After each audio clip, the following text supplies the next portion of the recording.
이 시간 함께 나눌 하나님 말씀은 마태복음 21장 1절로부터 12절까지의 말씀입니다. 신약성경 34페이지. 찾으신 줄 알고 제가 받들어 봉독합니다. 그들이 예루살렘에 가까이 가서 감람산 백박에 이르렀을 때에 예수께서 두 제자를 보내시며 이르시되 너희는 맞은편 마을로 가라. 그리하면 곧 메인 나귀와 나귀 새끼가 함께 있는 것을 보리니 풀어 내게로 끌고 오라. 만일 누가 무슨 말을 하거든 주가 쓰시겠다 하라. 그리하면 즉시 보내리라 하시니 이는 선지자를 통하여 하신 말씀을 이루려 하심이라. 일렀으되 시온의 딸에게 이르기를 내 왕이 내게 임하나니 그는 겸손하여 나귀 곧 멍에 매는 짐승의 새끼를 탔도다 하라 하였느니라. 제자들이 가서 예수께서 명하신 대로 하여 나귀와 나귀 새끼를 끌고 와서 자기들의 겉옷을 그 위에 얹음에 예수께서 그 위에 타시니 무리의 대다수는 그들의 겉옷을 길에 펴고 다른 이들은 나무가지를 베어 길에 펴고 앞에서 가고 뒤에서 따르는 무리가 소리 높여 이르되 호산나 다윗의 자손이여 찬송하리로다. 주의 이름으로 오시는 이여 가장 높은 곳에서 호산나 하더라. 예수께서 예루살렘에 들어가시니 온 성이 소동하여 이르되 이는 누구냐 하거늘 무리가 이르되 갈릴리 나사렛에서 나온 선지자 예수라 하니라. 예수께서 성전에 들어가사 성전 안에서 매매하는 모든 사람들을 내쫓으시며 돈 바꾸는 사람들의 상과 비둘기 파는 사람들의 의자를 둘러 엎으시고. 아멘. 할렐루야. 한 주간도 믿음 안에서 승리하신 모든 성도들에게 하나님의 충만한 은혜가 함께하기를 주의 이름으로 축복합니다. 비록 코로나19로 어렵고 힘들지만 더욱더 믿음 안에서 견고히 있으며 하나님의 뜻을 이뤄가는 우리 성일교회 온 성도들이 되어지기를 주의 이름으로 축복합니다. 오늘은 2020년 사순절 마지막 주간이며 종료주일입니다. 예수님께서 나귀를 타시고 예루살렘에 들어가실 때 사람들이 승리와 아름다움의 상징인 종려나무 가지를 들고 환영했던 것을 근거로 오늘을 종료주일로 우리가 지키고 부르고 있습니다. 무엇보다도 종료주일은 예수님께서 자신이 인류 구원을 위해 메시아로 오셨음을 공개적으로 선포하는 그러한 날입니다. 또한 일주일 후에 부활의 승리를 예견하는 의미에서 아주 중요한 사건이다 라고 우리는 생각합니다. 오늘 우리는 종료주일에 나타나는 다양한 사람들의 모습을 한번 헤아리면서 우리는 어떤 모습, 어떤 행렬의 사람들이 되어야 할까를 살펴보며 은혜를 나누는 이 아침이 되어지기를 주님의 이름으로 소망합니다. 먼저 주님을 환영하는 그러한 무리들이 있었어요. 9절에 보니까 앞에서 가고 뒤에서 따르는 무리가 소리 높여 이르되 라고 기록하고 있어요. 예수님이 예루살렘에 올라가실 때 수많은 군중들이 나와서 맞이했다는 거예요. 몇 명인지 정확하게 언급하고 있지는 않지만 역사적인 자료에 의하면 한 250만 명 정도가 모였을 것이다 라고 이야기를 합니다.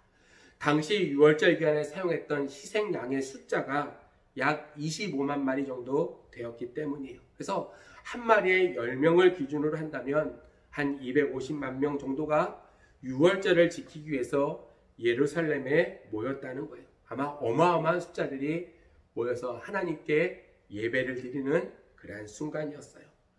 그때 많은 사람들이 예루살렘에 입성하시는 주님을 바라보면서 다윗의 자손이라고 그 이름을 불렀고 주님의 이름으로 오시는 분이다라고 그분을 칭송하고 있었어요. 그들이 이토록 예수님을 환영했던 이유가 분명히 있었다는 거예요. 아마 그들은 예수님을 모세와 같은 민족의 해방자로 정치적인 왕으로 기대하고 외쳤기 때문에 주님의 오심을 환영했다는 거예요. 그들의 노래는 이스라엘의 회복과 영광을 기대하는 곳에서 나왔어요. 로마의 압제 아래서 민족을 해방시켜줄 메시아가 될 줄 알고 그들은 호산나라고 외쳤다는 거예요. 호산나 다윗의 자손이요 우리를 구원하여 주실 분이다라고 그들은 외치고 있었다는 거예요. 어떤 이는 예수님이 곧 왕의 자리에 오를 것으로 기대하고 나름대로 꿈을 지니고 참여한 무리가 있었어요. 또 그런가 하면 막연하게 행렬에 참여했던 그러한 무리들도 분명히 있었다는 거예요. 물론 거기에는 진심으로 주님을 맞이하는, 찬양하는 그러한 사람들도 있었지만 궁중 심리에 휘말려서 일시적인 감정으로 외치는 그러한 사람들도 분명히 있었다는 거예요. 무리 가운데서는 거기에 일시적으로 참여했다가 나중에 예수님을 핍박하는 자리에 앉는 그러한 사람들도 분명히 있었다는 사실이에요. 그러나 주님은 그들이 어떻게 생각하고 어떤 기대를 가졌든지 간에 호산나 찬송을 들으시면서 하나님의 뜻에 따라 자신의 길을 걸어가셨어요. 며칠 후 십자가 처형을 당하실 것을 아시면서도 다만 그들의 죄값을 대신 치러주사 구원을 주시려고 뜨거운 사랑으로 예루살렘으로 올라가셨다는 사실입니다. 나귀를 타고 예루살렘에 향한 예수님의 그 행렬은 개선장군의 그러한 행렬이 아니고요, 결코 기쁨의 행렬이 아니었다는 사실이에요. 인류를 구원하는 대역사를 이루기 위해서 십자가를 지시고 죽으시기 위한 고난과 가시밭길의 그 길을, 그 행렬을 걸어가셨음을 우리는 기억해야 될 줄로 믿습니다. 그러므로 종료주일, 이날은 고난주간의 시작이요 슬픔과 탄식의 시작이라는 거예요. 오늘의 우리 그리스도인들은 그리스도의 고난에 동참하는 그러한 마음을 가지고 엄숙하게 이 절기를 지키기를 주님의 이름으로 소망합니다. 본래 제2위 성자 하나님은요, 메시아로 초라한 나귀를 타고 입성하는 주님의 모습에서 우리는 우리 구세주요 메시아이신 예수님의 겸손과 온유에 대해서 우리는 묵상해야 한다는 거예요. 묵상하면서 우리의 외침은 감정적인 그런 외침이 되어서는 결코 안 됩니다. 일시적으로 뜨거워졌다가 식어지는 그러한 열심이 아니고 착각을 하고 따르는 행렬이 되어서도 결코 아니 된다는 거예요. 믿고 영접하는 자에게 주시는 하나님의 자녀의 권세를 가지고 사랑하며 주님의 십자가를 우리도 지고 주님을 따라가는 그러한 종료주일 고난주간이 되어지기를 주님의 이름으로 축복합니다. 두 번째로 다른 무리가 있었는데 그 무리는 예수님을 죽이려고 하는 그러한 사람들이었어요.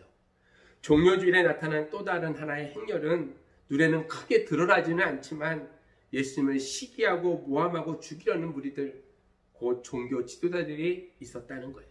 10절에 보면 예수께서 예루살렘에 들어가시니 온 성이 소동하여 이르되 이는 누구냐 하거늘이라고 말씀하고 있어요.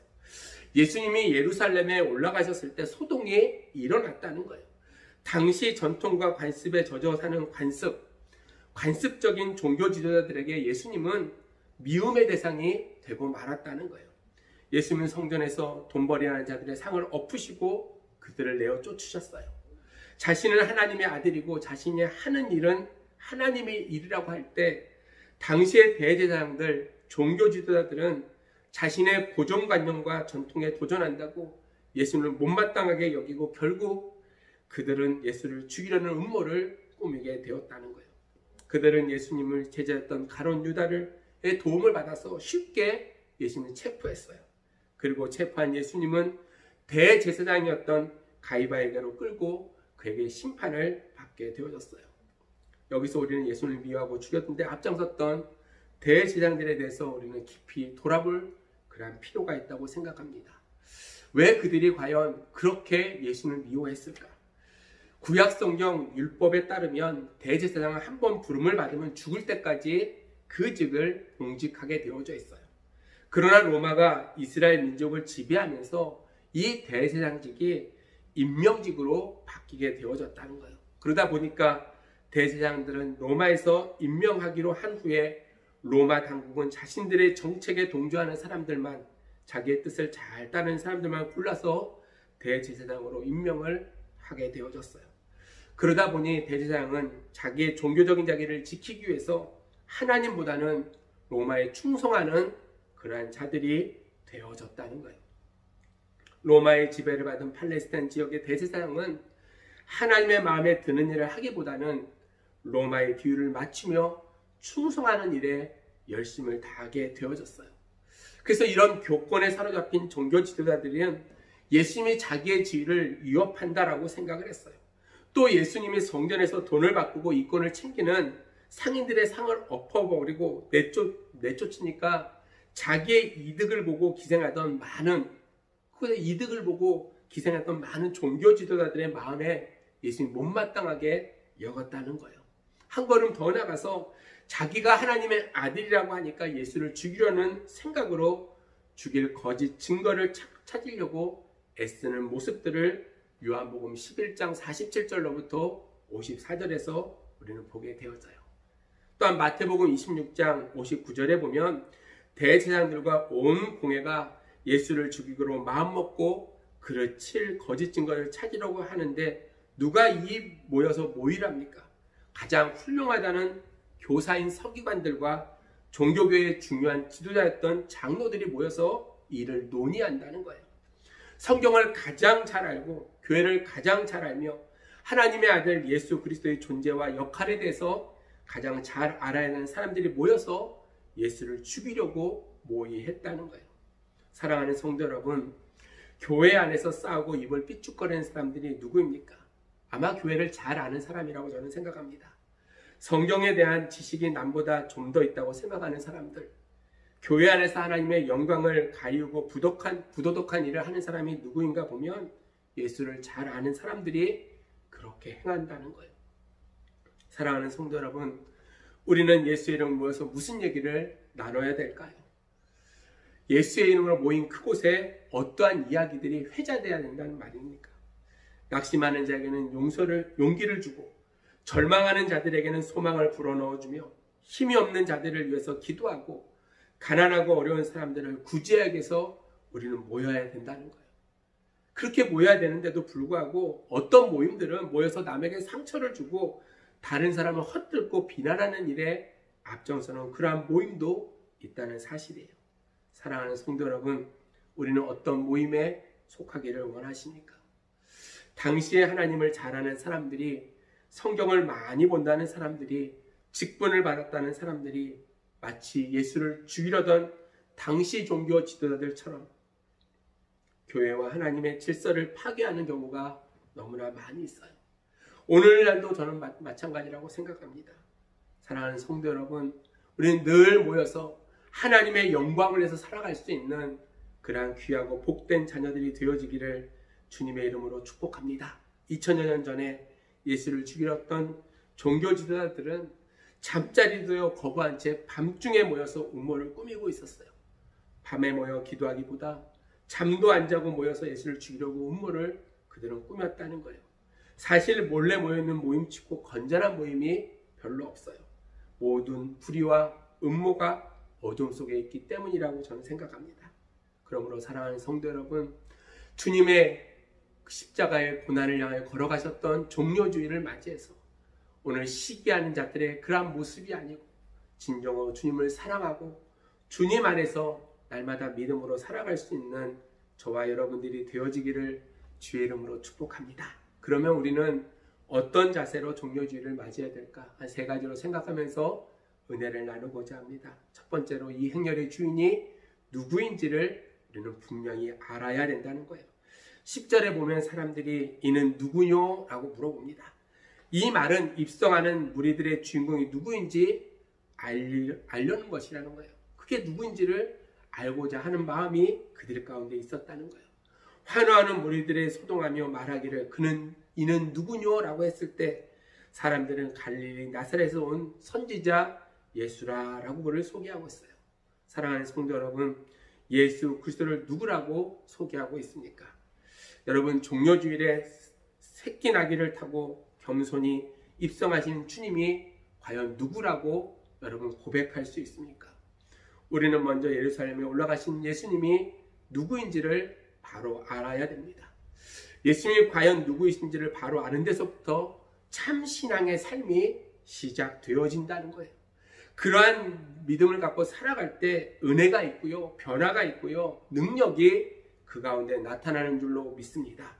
1절로 2절에서 제자들을 시켜서 나귀를 끌고 오게 하심은 먼저 제자들로 하여금 자신을 메시아 되심을 믿게 하려는 데 있다는 거예요. 또한 3절에서 나귀를 끌고 올 때 주인이 묻거든 주님은 주가 쓰시겠다 하라 제자들에게 말씀하셨어요. 예수님은 자신이 주가 되심을, 그리스도 메시아가 되심을 분명히 말씀하셨다는 거예요. 또한 4절로 5절에 보면 선지자로 하신 말씀을 이루려 함이라 라고 했습니다. 즉 자신이 구약의 선지자들의 말씀하신 메시아이심을 분명히 증거했다는 거예요. 이는 선지자로 하신 말씀을 이루려 하심이라 라고 말씀하고 있어요. 이 말씀은요, 이사야서 62장 11절에 있는 말씀을 인용해서 예수님 자신이 이미 구약에서 말씀하신 메시아라는 사실을 더욱 확실하게 나타내고 평화와 겸손의 상징인 나귀 새끼를 타고 입성하심으로써 정치적 메시아가 아니고 평화와 겸손의 왕이심을 분명히 선언하고 있다는 거예요. 또한 6절로 8절에서는 입성하시는 예수님을 무리들은 나뭇가지와 겉옷을 길에 펴고 종려나무 가지를 흔들며 예수님을 승리의 왕으로 영접하고 있어요. 9절에서는 호산나라는 찬송을 부르므로 지금 구원하소서라고 주님이 나의 메시아가 되어주심을 증거하고 있다는 거예요. 이것은 왕으로 오시는 메시아를 향한 감격의 호칭이라는 사실입니다. 또한 10절로 12절엔 도대체 그렇게 열렬하게 환영을 받고 예루살렘에 들어오신 사람이 누구며 무슨 소동이 일어났는지를 이야기하고 있어요. 많은 군주들이 소동하면서 제기한 질문이 이는 누구뇨? 즉 예수가 누구냐라는 것을 물어보고 있다는 거예요. 이 질문에 대한 대답이 갈릴리 나사렛에서 나온 선지자 예수다라고 그들은 분명히 이야기하고 있는 줄로 믿습니다. 오늘날 많은 사람들이 이는 누구냐는 질문을 예수님의 이름 앞에 제기하는 모습들을 우리는 보게 되어져요. 나는 예수 그리스도를 누구라고 어떻게 소개하고 있을까? 다만 바라기는 예루살렘에 입성하신 예수님을 정치적으로 혹은 자신들의 이해관계를 따라서 호산나라고 하지 말고 구세주라고 그렇게 고백하며 호산나라고 고백할 수 있는 그러한 성도들이 되어져야 될 줄로 믿습니다. 형식적인 고백이 아니고 형식적인 믿음이 아니고 내 마음과 정성을 다하여 주님을 찬양하며 주님을 메시아로 인정하며 살아갈 수 있는 그러한 우리 성일교회 성도들이 되어지기를 주님의 이름으로 축복합니다. 예수님은 왕으로 예루살렘에 입성하신 예수 그리스도가 누구이신가? 라고 오늘 분명히 그 질문에 대답해 주고 있어요. 하나님의 아들이라는 거예요. 범죄한 인류의 구원자이심을 분명히 말씀해 주고 있어요. 그래서 에베소서 2장 4절에 보면 그는 하나님의 원수였던 인류를 위해서 희생의 제물이 되신 예수님을 평화의 왕이다 라고 이야기했어요. 평화를 끝까지 도모하셨다는 거예요. 성부 하나님의 뜻에 순종함으로 고난의 사역을 완성하신 주님은 희생의 또한 왕이 되어주셨어요. 그분은 끝까지 겸손한 자세로 사역을 감당하시고 자기 자신을 십자가에 내어주시기까지 철저히 희생하심으로써 온 인류 구원을 이루셨다는 거예요. 어느 누구도 예수 그리스도를 통하지 않고서는 결코 생명을 얻을 수 없는 줄로 믿습니다. 그분만이 유일한 생명의 수여자가 되시기 때문이라는 거예요. 사랑하는 성도 여러분, 예수님을 구주 되심을 바로 알 때 진정 하나님의 구원의 행렬에 동참하는 그러한 성도들이 되는 줄로 믿습니다. 두 번째로 우리는 헌신하는 마음이 있어야 된다는 거예요. 예루살렘에 들어가실 때 예수님은 나귀 새끼를 타셨다라고 말씀하고 있어요. 그 나귀 새끼를 풀러갔을 때 주님이 제자들에게 부탁하신 말씀은 무엇이야? 묻거든 주께서 쓰시겠다라고 그렇게 말하라 라고 이야기합니다. 그 이야기를 들었던 나귀 주인은요, 아무런 이유로도 달지 아니하고 주님께 그 나귀 새끼를 제공했다는 거예요. 이름도 나와 있지 않지만 만왕의 왕으로 입성하시는 주님을 위해 중요한 헌신을 한 사람으로 그는 기억되어지고 있어요. 그는 주가 쓰시겠다고 할 때 선뜻 자기의 나귀를 내어주었다는 거예요. 예수님께서는 기왕이면 승리와 개선의 상징인 군마를 타고 수천 군사의 호위를 받으면서 위풍당당하게 입성하지 않고 왜 나귀 새끼를 타고 입성하셨을까? 앞에서도 얘기한 것처럼 평화와 겸손의 왕으로 오셨기 때문이라는 사실이에요.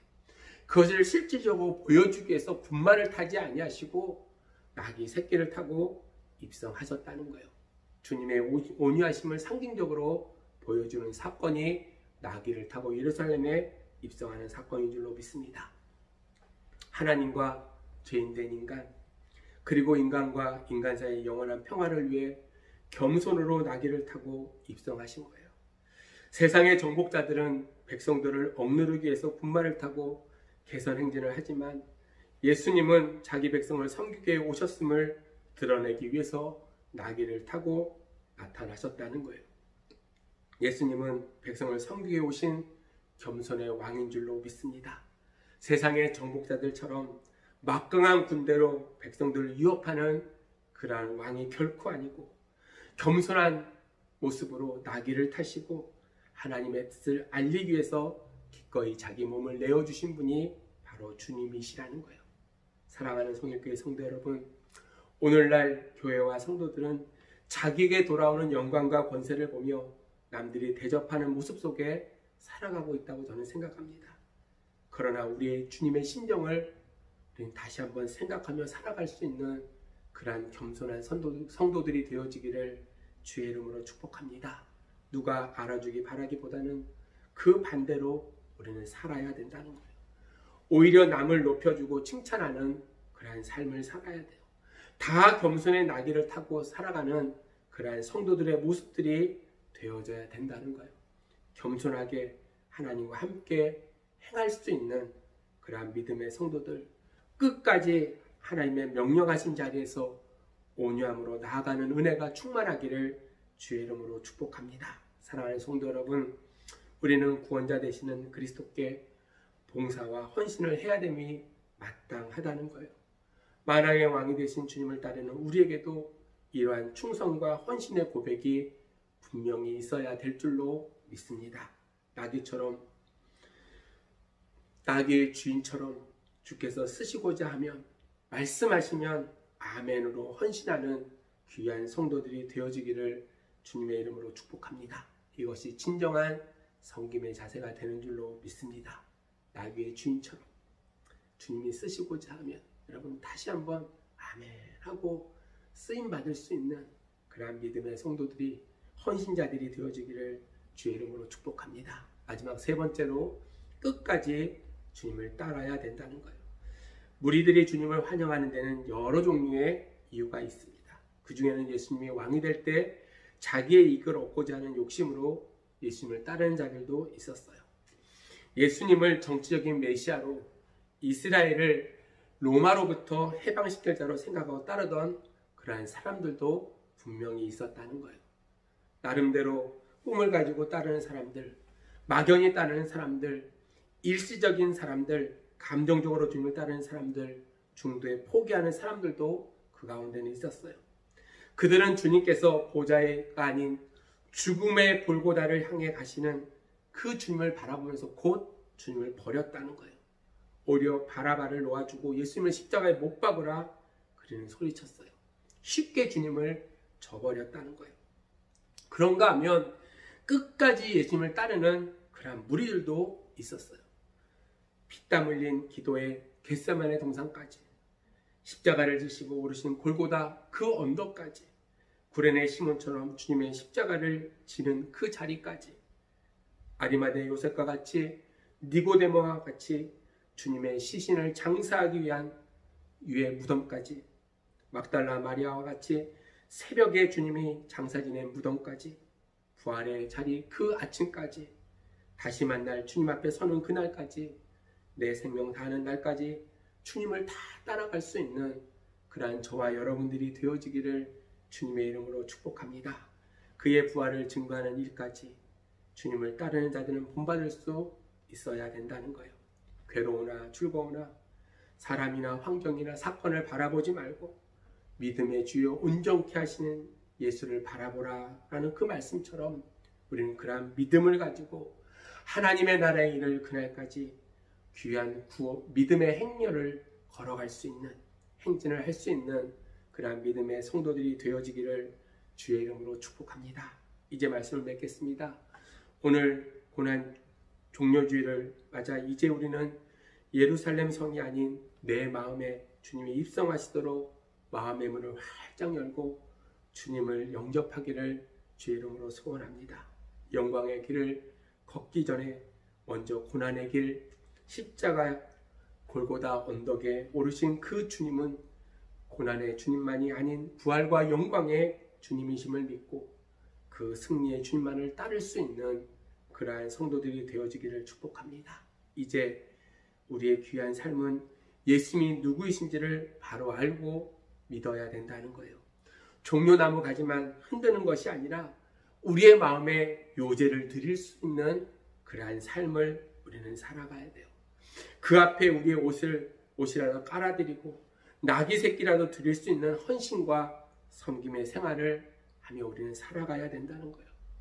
골고다와 십자가의 길을 끝까지 가면 부활의 영광이 있음을 우리는 굳게 믿고 중간에 포기하지 아니하고 어리석은 자가 되지 말고 끝까지 주님께 헌신하고 순종하여 부활의 승리의 귀한 삶을 살아갈 수 있는 영광스러운 성도들이 다 되어지기를 주의 이름으로 축원합니다. 아멘. 기도하겠습니다. 사랑과 은혜가 충만하신 하나님 아버지, 종료주의를 맞이하여 사랑하는 귀한 성도들이 주 앞에 예배합니다. 아버지 하나님, 우리의 모든 죄악을 속하여 주시고자 십자가의 고난을 향하여 나아가셨던 그날을 기념하며 종료주의를 지키는 사랑하는 성도들을 기억하여 주시고 더욱더 저희들의 마음속에 주님을 향한 뜨거운 믿음을 가지고 살아가는 귀한 자녀들이 될 수 있도록 하나님 역사하여 주시옵소서. 예루살렘 성에 있었던 자들처럼 아버지 하나님, 일시적인 믿음의 삶을 살아가는 자들이 되지 않게 도와주시고 끝까지 믿음을 가지고 주님의 나라에 이를 때까지 승리의 삶을 살아가는 귀하고 복된 자녀들이 될 수 있도록 하나님 역사하여 주시옵소서. 특별히 이제 오늘부터 고난주간이 시작되어집니다. 아버지 하나님, 주님이 누구인지를 다시 한번 기억하게 하시고 헌신의 삶을 살아가는 자들이 되게 도와주시고 끝까지 믿음 잃지 아니하고 하나님의 영광을 나타내는 귀한 자녀들이 되어져서 부활의 기쁨에 동참하는 온 성도들이 될 수 있도록 하나님 인도하여 주시옵소서.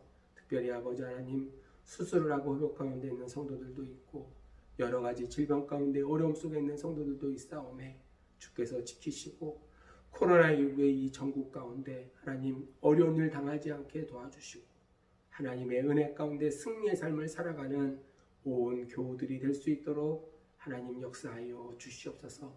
한 주간도 구름 기둥과 불 기둥으로 지켜줄 줄 믿사옵고 사랑이 많으신 예수 그리스도의 이름으로 감사하며 기도드리옵나이다. 아멘.